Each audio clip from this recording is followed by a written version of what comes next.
আসসালামু আলাইকুম। জানবো ও শিখবো চ্যানেলে আপনাদের সবাইকে স্বাগত। আশা করি সবাই ভালো আছেন। আজকে আমি চলে এসেছি নতুন আরেকটি ভিডিও নিয়ে। আশা করি আমাদের আগের ভিডিওটি আপনাদের ভালো লেগেছে। আজকে আমরা জানবো ও শিখবো মাসিকের সময় মিলন করলে কি হয়। আমাদের ভিডিওটিতে অনেকেই প্রশ্ন করেছেন মাসিকের সময় সেক্স করলে কি হয়, আমি কি মাসিকের সময় স্ত্রীর সাথে সহবাস করতে পারবো ইত্যাদি। আজকের ভিডিওটিতে আমরা আপনাকে দেখাবো মাসিকের সময় স্ত্রী সহবাস করলে কি হয়। যারা মাসিকের সময় স্ত্রীর সাথে সেক্স করেন কিংবা করতে চান তাদের জন্য আজকের এই ভিডিও। আসুন জেনে নেই পিরিয়ডের সময় শারীরিক সম্পর্ক হলে কি ধরনের বিপত্তি হতে পারে। ইনফেকশন হতে পারে। মাসিকের সময় জরায়ু ও যোনির অম্লভাব থাকে না, তাই এটি খুব সহজেই রোগ জীবাণু দ্বারা আক্রান্ত হতে পারে। পিরিয়ডের সময় শারীরিক সম্পর্ক হলে নারীদের জরায়ুতে ইনফেকশন হতে পারে। জরায়ুতে প্রচণ্ড ব্যথা।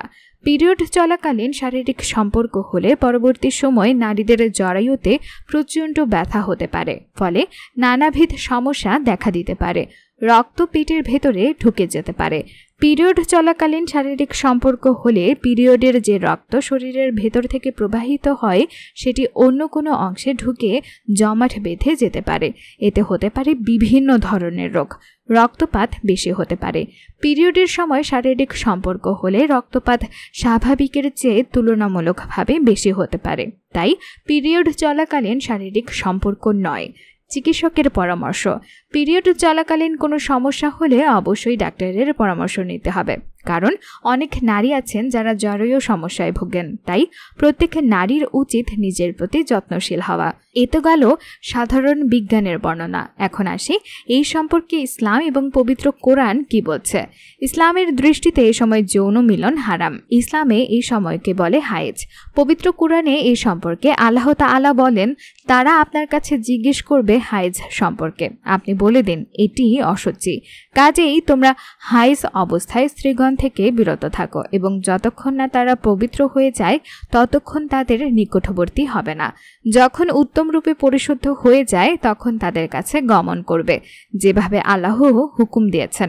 নিশ্চয়ই আল্লাহ তওবাকারী এবং যারা অপবিত্রতা থেকে বেঁচে থাকে তাদেরকে পছন্দ করেন। সুতরাং স্বামীর জন্য স্ত্রী সহবাস জায়েজ হবে না যতক্ষণ না স্ত্রী হায়েজ থেকে মুক্ত হয়ে গোসল করে পবিত্র হয়। এখন পর্যন্ত যদি ভিডিওটি ভালো লেগে থাকে তাহলে ভিডিওটিতে একটি লাইক আর শেয়ার করে ফেলুন। এ সম্পর্কে আমাদের প্রিয় নবী হযরত মুহাম্মদ সাল্লাল্লাহু আলাইহি ওয়াসাল্লাম বলেছেন, যে ব্যক্তি হায়েজ অবস্থায় সহবাস করে বা পিছনের রাস্তা দিয়ে স্ত্রীর সাথে মিলন করে কিংবা কোনো গণকের কাছে গমন করে তবে সে আমার নিকট যা অবতীর্ণ হয়েছে তা অস্বীকার করল। বর্তমান চিকিৎসা বিজ্ঞান বলছে যে মাসিক অবস্থায় মেয়েদের জরায়ু থেকে যে স্রাব আসে তাতে রয়েছে বিষাক্ত কিছু যৌগ। তাই পুরুষদের সিফিলিস, গোনোরিয়া, লিঙ্গ ছোট হয়ে যাওয়া, লিঙ্গ বিকৃতি সহ নানা ধরনের কারণ মাসিক অবস্থায় সহবাস করা। এ সময় ডিম্বাণু ভেঙে তা মাসিকের স্রাবের সাথে বেরিয়ে যায়। মাসিকের সময় কোনো ডিম্বাণু থাকে না। যারা মনে করে মাসিকের সময় সহবাস করলে সন্তান হয় না, এটা তাদের চরম মূর্খতা। তবে কখনো কখনো মাসিকের সময় ডিম্বাণু গঠিত হয়, যদিও এটি বিরল। এই কথাটি অবশ্যই মনে রাখা দরকার যে মাসিকের সময় যৌন মিলন করে যদি বাচ্চা হয় সেই বাচ্চা হিজড়া হওয়ার সম্ভাবনা থাকে। এই সম্পর্কে বিস্তারিত আমরা অন্য একটি ভিডিওতে বলেছি। মাসিকের সময় একটি মেয়ে খুবই অসুস্থ থাকে।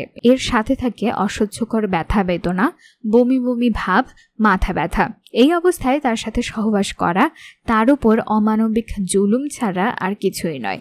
তবে কেউ যদি ভুলে, অনিচ্ছাকৃত এবং না জেনে মাসিক অবস্থায় সহবাস করে তাহলে তার কোনো গুনাহ হবে না।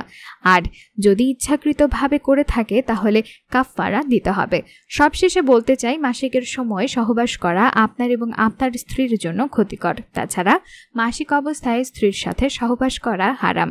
আশা করি ভিডিওটি দেখে অনেক কিছু জানতে ও শিখতে পেরেছেন। আর এই রকম স্বাস্থ্য বিষয়ক ভিডিও পেতে জানবো ও শিখবো চ্যানেলটি সাবস্ক্রাইব করে ফেসবুকে ফলো করে রাখুন। ভালো থাকবেন সবাই, ধন্যবাদ।